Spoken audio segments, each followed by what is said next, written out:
اور پھر انسان کا وہ لیول آتا ہے کہ انسان منافق نہیں رہتا.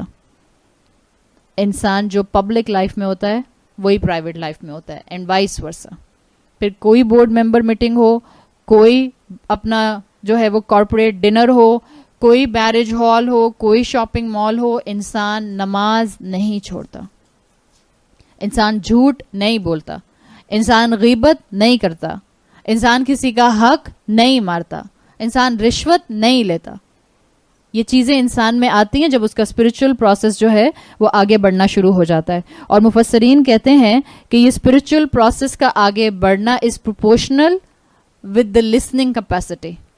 جتنا ذکر سنتا رہے گا, من اتبع الذکر, جتنا ذکر سنے گا خشی الرحمن بڑھتا جائے گا.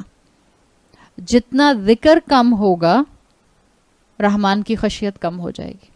رحمان کی جتنی خشیت کم ہوگی انسان بے عملی کی طرف آتا جائے گا. سو یہ چیزیں آپس میں کنیکٹڈ ہیں. عربی زبان میں دو الفاظ ہوتے ہیں, ایک ہوتا ہے خوفن اور ایک ہوتا ہے خشیتن. کیا دونوں میں فرق ہوگا؟ خوف کہتے ہیں بالکل بیسک لیول کا فیئر, اور خشیت اس فیئر سے ذرا ہائر لیول کی ہوتی ہے. خوف آپ کو کسی بھی ایسی چیز کا ہو سکتا ہے جس کا آپ کو علم نہیں ہے. مثال کے طور پر آپ کو اس وقت یہاں میں نہیں پتا کہ زلزلہ آ جائے, اللہ محفوظ رکھے, سو خوف تو زلزلے کا بھی ہو سکتا ہے. بٹ خشیت کے لیے اسکالرز کہتے ہیں خشیت کیا ہوتی ہے؟ خشیت بالعلم ہوتی ہے. آپ جانتے ہیں کہ اگر میں نے یہ کام کیا سو اس کے یہ کنسیکوینسز آئیں گے, so I better avoid this thing. This is خشیت. خشیت رحمان کیا ہوتا ہے کہ انسان جانتا ہے کہ اگر میں نے اللہ کی نافرمانی کی تو میں اللہ کی سزا کا مستحق ہو جاؤں گا. سو یوں سمجھ لیں, خوف از دا بیسک لیول, خشیت is the increased level with knowledge, جس میں آپ اللہ سے خوف رکھتے ہیں دو ایموشنز کے ساتھ, محبت اور تعظیم. یاد ہے میں نے آپ کو بتایا تھا اللہ سے ڈرنا اور باقی کسی چیز سے ڈرنا بالکل الگ ہے. جب آپ کسی بھی چیز سے ڈرتے ہیں, سانپ سے ڈرتے ہیں, شیر سے ڈرتے ہیں, بعض لوگ بلی سے ڈرتے ہیں, بعض خواتین چوہے سے ڈرتی ہیں, کاکروچ سے ڈرتی ہیں, چھپکلی سے ڈرتی ہیں.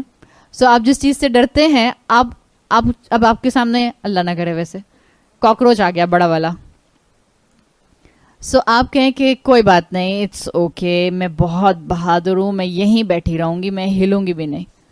آپ ایسے کر دیں, جو کرسیوں پر ہیں وہ کرسیوں میں کھڑے ہو جائیں گے, اور جو زمین پر ہیں وہ کرسیوں کے جو اوپر بیٹھے ان کی گودوں میں کھڑے ہو جائیں گے. جس چیز سے آپ ڈرتے ہیں آپ اس سے دور بھاگتے ہیں. لیکن اللہ کی خشیت رکھنے والا اللہ سے دور نہیں بھاگتا, تعظیم کے ساتھ اللہ کی محبت میں اور اللہ کے قریب آتا ہے. فَفِرُّوا إِلَى اللَّهِ, اور اللہ سے قریب ہوتا ہے. اسی لیے کہا جاتا ہے کہ جو اللہ کی خشیت رکھنے والے ہوتے ہیں, خشیت بالعلم تھا نا, سو قرآن میں آتا ہے انما یخشی اللہ من عبادہ العلماء. جو جتنا اللہ کا علم رکھتا ہے وہ اتنا اللہ سے خشیت کا معاملہ بڑھاتا جاتا ہے. جو جتنا اللہ کو جانتا ہے وہ اتنا اللہ کا خوف رکھتا ہے. یہ ہے اللہ کی خشیت. ہمارا انسانوں کے ساتھ معاملہ کیا ہوتا ہے؟ جس کو ہم جتنا جانتے ہیں, جس سے ہم جتنا کلوز ہوتے ہیں, اس کا خوف ختم ہو جاتا ہے. ہوتا ہے یا نہیں ہوتا؟ جو اولاد جتنا ماں سے قریب ہوتی ہے اتنا وہ ماں سے ڈرتی نہیں ہے. جنرلی یہی اصول آپ دیکھتے ہیں. جو بیوی جتنا شوہر سے قریب ہوتی ہے, جتنا آپس میں دونوں کی محبت ہوتی ہے, اتنا بیوی ڈیئر ہوتی ہے. اس کو پتا ہوتا ہے میں جو بھی کر لوں گی تو مان ہی جائیں گے الٹیمیٹلی. یہ ہوتا ہے نا. لیکن جو رحمان کی خشیت رکھنے والا ہوتا ہے وہ جتنا اللہ کو جانتا ہے اتنا اس کا خوف بڑھتا ہے. جیسے جب آپ سورہ فجر پڑھتے ہیں, سورہ فجر آپ پڑھیں, ابھی صبح ہماری کلاس میں الحمدللہ ہمارے اسٹوڈنٹس اس کو حفظ کر رہے تھے, اور میں سن رہی تھی جب وہ آخری آیتیں پڑھ رہے تھے. آخری آیات میں آتا ہے نا, اللہ نفس مطمئنہ سے کہے گا ارجعی, آگے بڑھو, الی ربی, اپنے رب کی طرف بڑھ, اور میرے بندوں میں شامل ہو جا. اور نفس مطمئنہ والی نفس, آپ گھر جا کر ذرا سورہ فجر کی نفس مطمئنہ سے پہلے کی آیات پڑھیے گا. میں جب بھی سورہ فجر پڑھتی ہوں میرا فوکس ان 3 آخری آیات سے پہلے، اس سے پہلے کی آیات پر اتنا ہوتا ہے کہ مجھے کبھی بھی اس نفس مطمئنہ کی آیات کے اوپر فوکس مینٹین نہیں ہو پاتا، اس لیے کہ اس سے پہلے کی آیات میں امپیکٹ کیا آتا ہے. جو اللہ کی پکڑ ہے، جیسا اللہ پکڑے گا ایسا کوئی پکڑ نہیں سکتا، جیسا اللہ سزا دے گا ایسی کوئی سزا دے نہیں سکتا.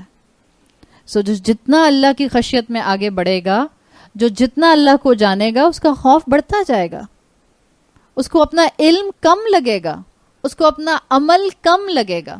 ہم میں سے کون ہے یہاں پر جو کہ میں نے تو اتنی نیکیاں کر لی، انشاءاللہ میں ضرور جنت میں جاؤں گی؟ اللہ کی رحمت سے امید رکھتے ہوئے کہہ سکتے ہیں، اپنے عمل کی بیسس پہ نہیں کہہ سکتے. ہمارے عمل اس قابل نہیں ہیں، اس لیے کہ ہم ایک نیکی کرتے بھی ہیں تو اس کے بعد شیطان ہم سے 25 گناہ کرواتا ہے. 25 تو میں نے کم بول دیا، شاید بہت گناہ کرواتا ہے، اور ہم شیطان کی باتوں میں آ بھی جاتے ہیں. سو جو اللہ کے بندے ہوتے ہیں، جو علماء ہوتے ہیں، وہ اللہ کی خشیت رکھنے والے ہوتے ہیں، اور جتنا ان کا علم آتا ہے اتنا ان کی خشیت بڑھتی جاتی ہے. جب بھی اللہ نے کہا یہ معاشرے کے اہم لوگ ہوتے ہیں، تو اپنی اسپرچول گروتھ کو وقت کے ساتھ ساتھ بڑھائیے. اس آیت میں مفسرین نے ایک بہت اہم پوائنٹ ڈسکس کیا ہے. وہ کہتے ہیں یہاں آیا ہے خشی الرحمن، خشی العزیز کیوں نہیں آیا؟ رحمان تو محبت ہے، رحمان تو رحمت ہے، تو محبت اور رحمت سے کون ڈرتا ہے؟ اتھارٹی سے، عزت سے، القہار سے، العزیز سے ڈرا جاتا ہے. تو یہاں مومنین کی صفت آئی ہے خشی الرحمن مینشن کر کے. مومنین کی یہاں پر آپ کو 3 صفات نظر آ رہی ہیں جس کو مفسرین ڈسکرائب کرتا ہے. وہ کہتے ہیں ایک صفت، اصل میں مومن کون ہوتا ہے؟ ذکر کا اتباع کرنے والا، اسپرچول گروتھ میں ہائیسٹ لیول پر پہنچ جانے والا کون ہوتا ہے؟ نمبر 1. یہ رحمان کا لفظ بتا رہا ہے جو 3 میننگ اسکالرز نے اس میں سے ڈیرائیو کیے ہیں. وہ کہتے ہیں مومنین اپنے رحمان کی رحمت کا غلط فائدہ نہیں اٹھاتے، وہ اپنے رحمان کی رحمت کو مس یوز نہیں کرتے. اس طرح سے یہ صفت لا کر اسکالرز نے خشی الرحمن کو، خوف اور محبت کو ریکنسائل کیا ہے کہ جو اصل میں مومن ہوتا ہے وہ اللہ کی رحمت کا غلط فائدہ نہیں اٹھاتا، وہ اللہ کی شان رحیمی کے سہارے پر گناہوں کو لائف سٹائل کے طور پر نہیں آزماتا کہ کوئی بات نہیں، اللہ at the end of the day مجھے معاف کر دے گا، وہ تو ہے ہی غفور اور رحیم. اس کو معلوم ہے کہ میں کلمہ گو ہوں، وہ تو مجھے معاف کر دے گا. سو ایک یہ پوائنٹ اسکالرز نے نکالا کہ وہ اللہ کی شان رحیمی کے سہارے پر گناہوں بھری زندگی نہیں گزارتا. کون ہوتا ہے یہ؟ عام مسلمان یا مومن؟ مومن ہوتا ہے یہ. فَفِرُّوا إِلَى اللَّهِ کی تصویر جو بنتا ہے. دوسری صفت مومنین کی جو خشی الرحمن سے اسکالرز نے نکالی وہ یہ ہے کہ مومن کبھی بھی اتنا خوف کا شکار نہیں ہوتا اپنے گناہوں کی وجہ سے کہ ڈسپیئر ویلی میں چلا جائے، نا امیدی کی ویلی میں چلا جائے. بین الخوف والرجا، امید اور خوف کے درمیان میں رہتا ہے. وہ جانتا ہے، اے علمو قرآن میں آتا ہے، ان اللہ شدید العقاب وان اللہ غفور الرحیم. This is the mindset of the believer. جان لو کہ اللہ سزا دینے میں سخت ہے and simultaneously اللہ غفور اور رحیم ہے. سو مومن کی دوسری صفت، مومن کبھی ڈسپیئر کا شکار نہیں ہوتا، ہوپلیسنس کا شکار نہیں ہوتا. پھر تیسری صفت جو مومن کی آتی ہے کہ مومن جو ہے وہ اللہ کی دی ہوئی نعمتوں میں غفلت کا شکار نہیں ہوتا، رحمان سے ڈرتا رہتا ہے. یہ جانتا ہے کہ رحمان ہے، یہ جانتا ہے کہ مجھے اللہ سے نا امید نہیں ہونا جب مجھ سے گناہ ہو جائے، لیکن ساتھ ساتھ وہ اپنی نعمتوں پر ہر وقت دعائیں پڑھتا رہتا ہے کہ اللہ مجھے نعمت کا حق ادا کرنے والا بنا دے. اللہم انی اعوذ بک من زوال نعمتک وتحول عافیتک. یہ مومن کا کانسٹنٹ فریم آف مائنڈ ہوتا ہے. اللہ ہم زوال نعمت سے پناہ مانگتے ہیں، اللہ ہم اس بات سے پناہ مانگتے ہیں کہ آپ کی دی ہوئی عافیت سزا میں بدل جائے. دس is the consequences of the word خشی الرحمن. جو یہاں پر آئے ہیں. سو 3 صفات مومنین کی یہاں مینشن کی گئی ہیں کہ وہ ڈرتے رہتے ہیں کہ کہیں ہم اپنی نعمتوں میں اللہ کی ناشکری نہ کر بیٹھیں. اور جن میں یہ 3 صفات آ جائیں، جو اسپرچل پروسیس سے گزرتے ہوئے اس لیول تک اپنے آپ کو لے کر آ جائیں عمل کے میدان میں، اللہ کے رسول صلی اللہ علیہ وسلم سے کہا گیا فَبَشِّرْهُ بِمَغْفِرَةٍ وَأَجْرٍ کریم. تو اب آپ ان کو بشارت دے دیجئے، اب آپ اس کو بشارت دے دیجئے مغفرت کی اور اجر کریم کی. یعنی اللہ کے راستے پر جو چلنے والا ہے، فَبَشِّرْهُ ایک ہی ہے، وہ جو اللہ کے راستے پہ چلا. جیسے رسول اللہ صلی اللہ علیہ وسلم قریش میں تنہا ہو گئے تھے، مکہ میں تنہا ہو گئے تھے نبوت کا دعویٰ کرنے کے بعد. جیسے صحابہ اپنے خاندانوں میں تنہا ہو جاتے تھے. حضرت مصعب ابن عمیر بہترین ایلیٹ گھرانے کے نوجوان تھے، بہترین مال تھا ان کے پاس، بہترین کپڑا پہنا کرتے تھے. لیکن جب ایمان آیا، جب اسلام لائے، جب رسول اللہ کے ہاتھ پر بیعت کی، تو چچا نے کپڑے اتروا کر گھر سے نکلوا دیا. باپ کا انتقال ہو چکا تھا، چچا کی گارڈین شپ میں تھے، مالدار تاجر کے بھتیجے تھے. لیکن چچا نے یہ کہا کہ جو تمہارے جسم پر کپڑا ہے یہ بھی تمہارے مشرک باپ اور چاچا کی کمائی کا ہے، اتار کر جاؤ یا محمد کا دین چھوڑو. یہی مصعب ابن عمیر ہیں کہ جن کو جب شہید کیا گیا ہے غزوے میں، سو ان کے پاس اتنا کپڑا نہیں تھا، لمبے قد کے تھے 6 فٹ کے. سو جب سر کور کرتے تھے تو پاؤں کھل جاتے تھے، پاؤں کور کرتے تھے تو سر کھل جاتا تھا. سو مومن جب عمل پر آتا ہے تو تنہائی کو تو اس کو ایکسپیرینس کرنا پڑتا ہے. وہی جو محبت کے دعوے کرتے ہیں وہ آپ کو تنہا چھوڑتے ہیں. اور کبھی کبھی آپ ایک ہی چھت کے نیچے 10 لوگوں کے ساتھ رہ رہے ہوتے ہیں، بٹ آپ کے ساتھ لائک مائنڈیڈ لوگ نہ ہوں، سب ایموشنلی تنہا ہی ہوتے ہیں. کوئی آپ کے مائنڈ سیٹ کو نہ سمجھ سکے، کوئی آپ کے کیفیت کو نہ سمجھ سکے، سو آپ ہجوم میں بھی تنہا ہوتے ہیں. اور مومن پر یہ کیفیت آتی ہے. سو اللہ تعالیٰ نے ایسے مومن کے لیے یہاں پر انعام دیا ہے. گھبرانا نہیں، بالکل پریشان مت ہونا. اللہ نے تمہارے لیے مغفرت رکھی ہے اور عزت رکھی ہے. آج آپ کتنے ہی بہترین گھرانے سے، خاندانی مقام پر کیوں نہ ہوں، جب آپ اپنے خاندانوں کے اندر دین کی علم بردار بنتی ہیں تو کیا آپ کی عزت میں کمی آتی ہے؟ نہیں آتی تو الحمدللہ آنٹی آپ کو تو بہت خوش ہونا چاہیے. نہیں، عزت میں کمی اگر آپ کو محسوس نہیں ہوتی، دس از دا لیول آف ایمان الحمدللہ، بیکاز آپ نے لوگوں سے اپنی ایکسپیکٹیشن ہٹا لی ہے. لوگ آپ کو، آپ کی عزت کو کم کرنے کی پوری کوشش کرتے ہیں، اس لیے کہ جب آپ آڈ ون آؤٹ بنتی ہیں اکارڈنگ ٹو معاشرہ، جب آپ اگینسٹ دا ونڈ جانے کی کوشش کرتی ہیں، لوگ کہتے ہیں جاؤ گزارو اپنی زندگی، جو مرضی کرو. جب یہ ہوتا ہے عزت میں کمی آتی ہے. آپ عمل کرنا شروع کریں اور آپ خاندان کے اپوزٹ عمل کرنا شروع کریں، عزت میں کمی آتی ہے. تو جس کی عزت میں کمی آئے گی، اللہ نے ریوارڈ بھی کیا دیا. اللہ نے کہا کوئی بات نہیں، دنیا کی عزت کم کر رہے ہو، میرے لیے کم کر رہے ہو، دین پر عمل کرتے ہوئے کم ہو رہی ہے، اجر کریم. اللہ بڑا آنر دینے والا ہے.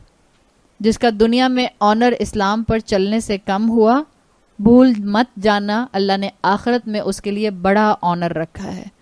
اور جو اس عمل کے باوجود غلطی کرے، مومن کا بھی پاؤں سلپ کر ہی جاتا ہے، گناہ ہو جاتا ہے. کبھی نماز ٹوٹی پھوٹی ایسی ہوتی ہے کہ پڑھنے کے بعد شرم آ رہی ہوتی ہے، کبھی نماز قضا ہو جاتی ہے، کبھی آنکھ ہی نہیں کھلتی ہے، کتنے بھی آپ الارم لگا لیں. ایسے غٹ غافلس ہوتے ہیں کہ 4 دفعہ سنوز دبا کے پھر سو جاتے ہیں اور انسان کو احساس بھی نہیں ہوتا، تو پھر بعد میں گلٹ آتا ہے. سو اللہ نے کہا اس راستے پر ہو، ہیبچول گناہ نہیں کرتے ہو، لائف سٹائل کے طور پہ گناہ نہیں کرتے ہو، اٹس اوکے، بمغفرتن، اللہ معاف کر دے گا. ایز لانگ ایز گناہ میری زندگی میں عادت کے طور پر، لائف سٹائل کے طور پر نہیں ہے، کبھی کبھار ہو گیا مجھ سے اور میں نے توبہ کی، اللہ معاف کرنے والا، اللہ غفور اور رحیم ہے.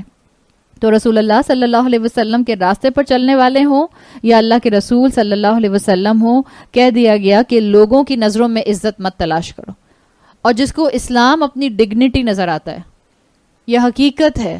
آج کل آپ اپنے بچوں کو جو اسلام کی پرائیڈ دے سکتے ہیں، وہ صرف اسی طرح دے سکتی ہیں کہ آپ ان کی مسلم آئیڈینٹی ان کے دماغوں اور ان کے دلوں میں زندہ کر دیں.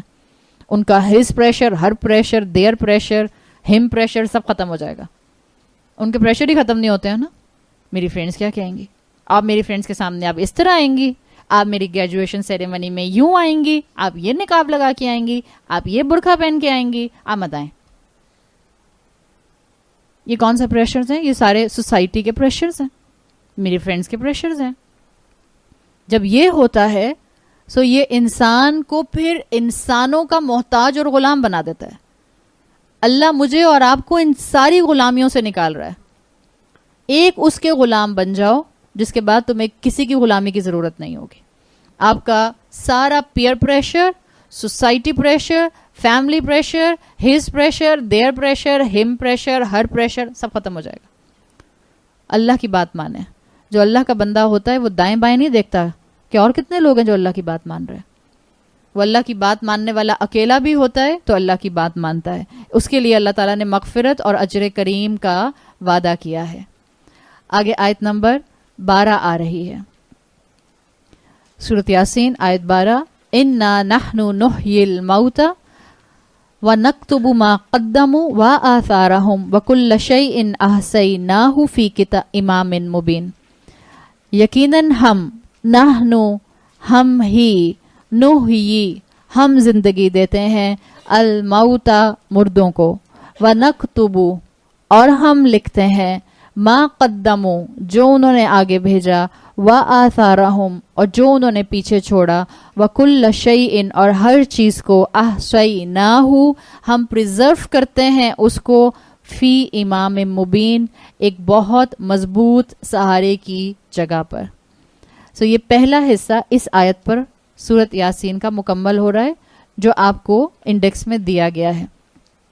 آپ دیکھیں ابھی تک پیچھے جو آیات آ رہی تھیں اس کے برعکس آپ کو یہاں پر ایک دم سے ایک آخرت کی سٹیج نظر آ رہی ہے کہ اللہ تعالیٰ کہہ رہے ہیں کہ موت کے بعد کی زندگی یعنی مردہ کو زندہ کرنا یہ بھی ہماری رسپانسبلٹی ہے. ابھی تک آپ کو قرآن کا پرفیکٹ ہونا ملا، رسول اللہ کا مرسل ہونا ملا، رسول اللہ صلی اللہ علیہ وسلم کا صراط مستقیم پر ہونا ملا، آپ کو اللہ کے رسول کا انذار کرنا ملا، آپ کو یہ ملا کہ اکثریت آپ کی بات نہیں مانے گی، پھر بھی کہا گیا کہ آپ کا کام ہے کہ آپ دعوت دیتے رہیں. اب جو پہلا حصہ کنکلوڈ ہو رہا ہے اس مقام پر موت کے بعد مردوں کو زندگی دینے کی بات آ رہی ہے. یعنی یہ ایک میٹافور ہے امید کی کرن کا. اللہ نے اس آیت میں، یہ آیت پیچھے سارے کانٹیکسٹ سے جڑی ہوئی ہے. آپ نے اور میں نے بات کی تھی نا، قرآن حکیم ہے، ویل نٹڈ، احکامات محکم ہیں، احکامات آپس میں ٹائیڈ اپ ہیں. اس آیت میں امید ہے. جب کوئی مر جاتا ہے تو اس کے زندہ ہونے کی کسی کو امید ہوتی ہے؟ نہیں ہوتی. بعض اوقات انسان کسی کی بے عملی سے اتنا ہی نا امید ہو جاتا ہے. کوئی مردہ زندہ ہو سکتا ہے صرف اگر اللہ چاہے، اور وہ ہوں گے مردے سارے زندہ جب روز محشر قائم ہو جائے گا. اللہ نے کہا بالکل اسی طرح جس سے تم امید اپنی بالکل ختم کر چکے ہو، اللہ اس کو بھی دوبارہ عمل کی طرف، نیکیوں کی طرف، نیکیوں کی فصل کی طرف لا سکتا ہے. بس امید باقی رکھو.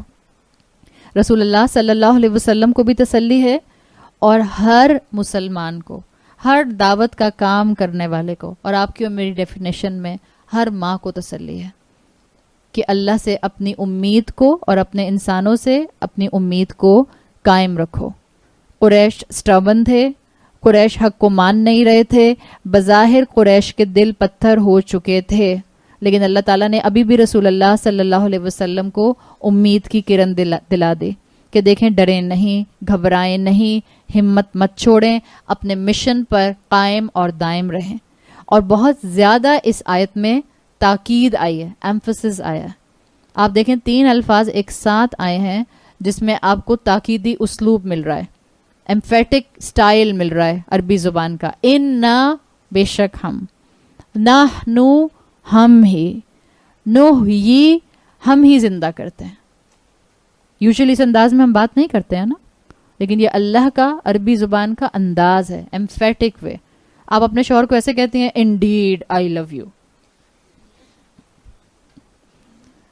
کہتی ہیں ایسے. ہم نہیں بولتے اس طرح سے. وہ شیکسپیئر لینگویج میں تو پھر بھی تھوڑا سا اس طرح کا فریز استعمال ہوتا تھا, لیکن اب انگریزی میں بھی ایسے نہیں بولا جاتا, اردو میں بھی ایسے نہیں بولتی. آپ اپنے شوہر سے, بیٹی سے کہیں بیٹا بے شک میں تم سے بڑی محبت کرتی ہوں, نہیں بولتے نا. قرآن کا یہ انداز ہے, عربی زبان کا یہ انداز ہے.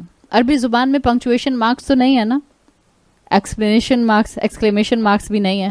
سو یہ کیسے پتہ چلتا ہے کہ کہاں پر کیا انداز ہے, کیسے تاکید ہے؟ وہاں پر پتہ چلتا ہے یہ جو الفاظ میں ریپیٹیشن آتی ہے, انا نحنو نحیی, کانسٹنٹلی تکرار ہے, ہم یقیناً ہم ہی زندہ کرنے والے ہیں. سو اللہ تعالیٰ نے یہاں تاکید کے ساتھ کہہ دیا don't give up on people at all. اس میں آپ اپنے آپ کو بھی رکھیے. اگر آپ کو لگتا ہے آپ اتنا قرآن سنتے ہیں, آپ اتنا زیادہ درس سنتی ہیں, آپ کو اتنے احکامات کا علم ہے, پھر بھی میں عمل نہیں کرتی, it's okay. Don't give up on your self.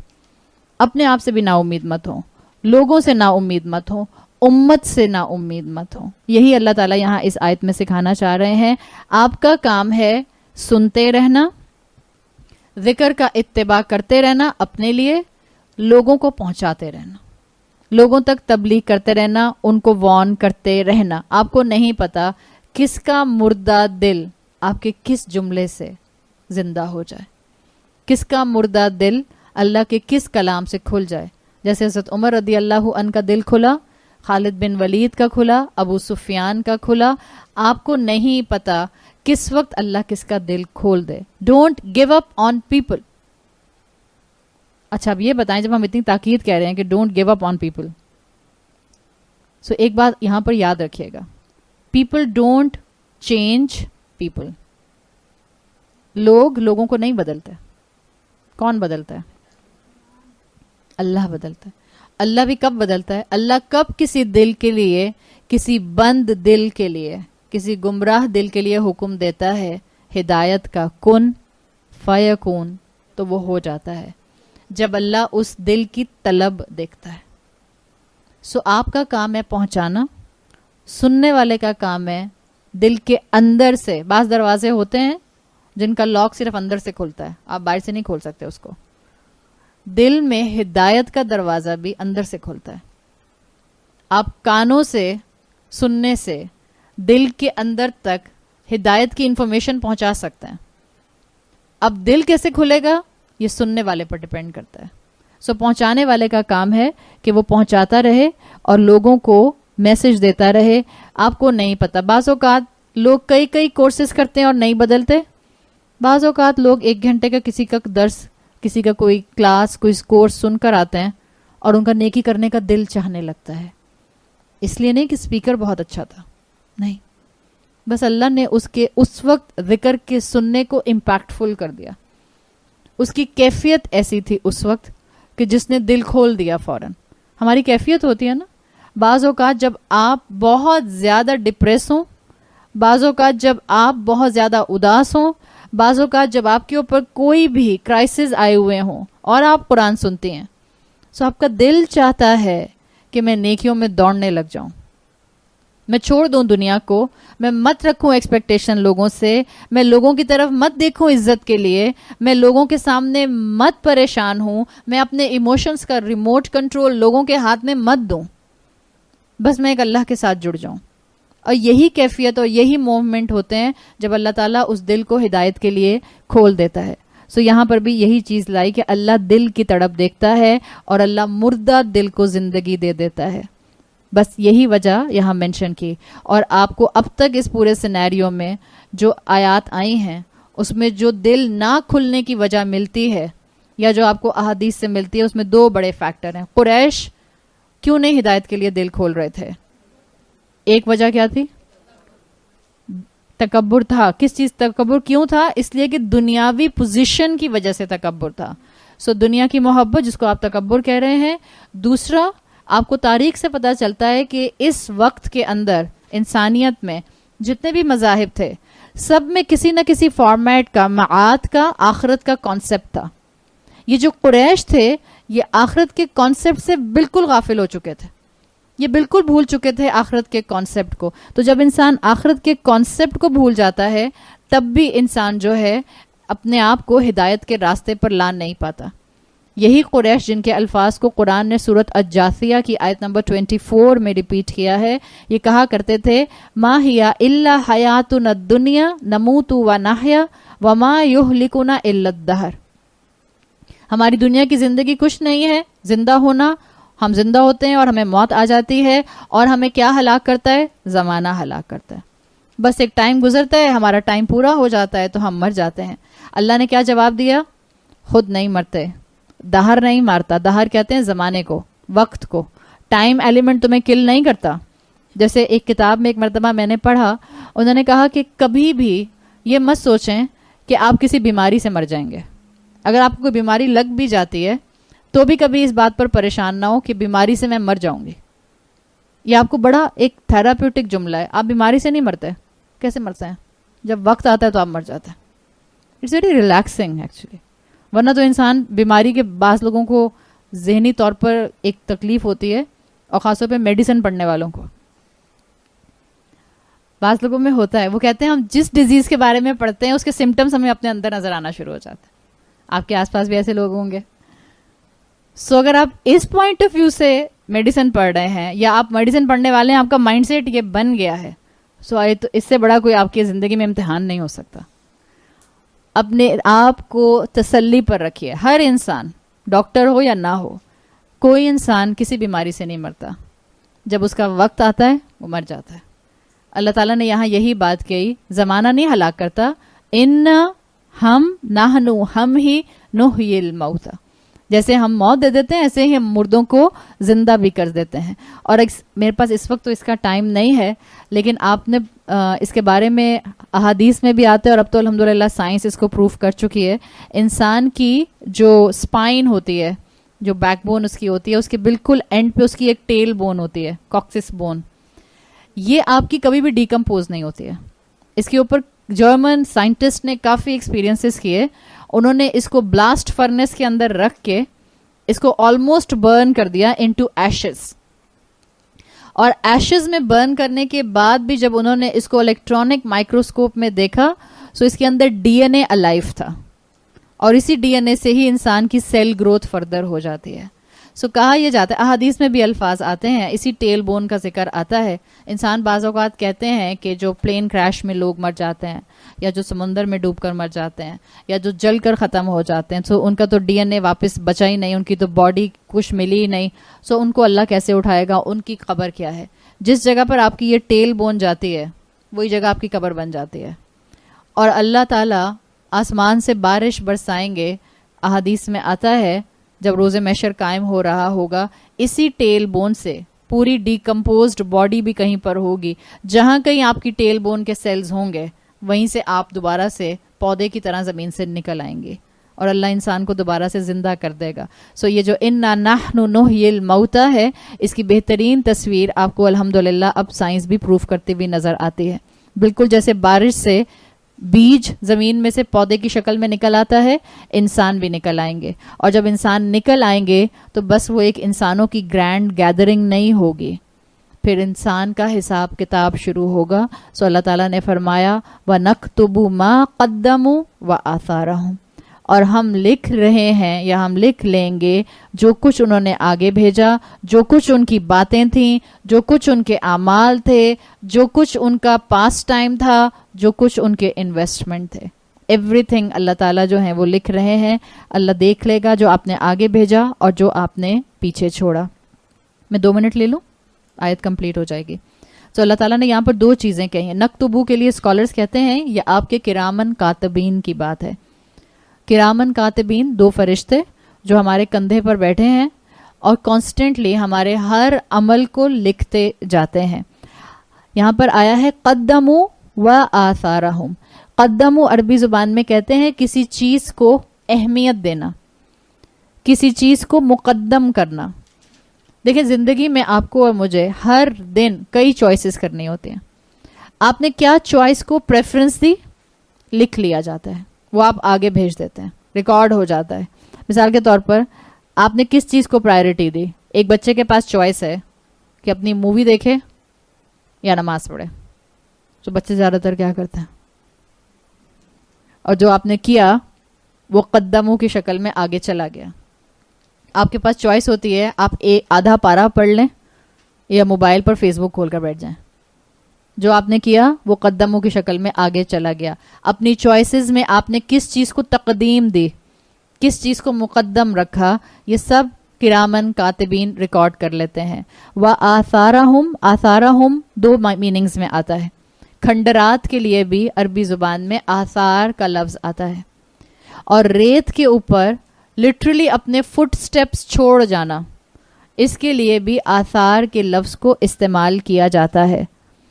آپ نے قدموں میں جو عمل آگے بھیج دیا وہ آپ کی آگے کی انویسٹمنٹ ہے, آگے چلا گیا. مثال کے طور پہ آپ کسی علاقے میں شفٹ ہو رہے ہوتے ہیں, سو آپ آہستہ آہستہ اپنا سامان پہلے بھیجنا شروع کرتے ہیں. اسی طرح سے اسکالرس کہتے ہیں کہ انسان کے اعمال اللہ کے پاس پہلے پہنچ جاتے ہیں. ہر منڈے اور تھرسڈے رسول اللہ صلی اللہ علیہ وسلم کی تعلیمات کے مطابق ہمارے اعمال پیش کیے جاتے ہیں.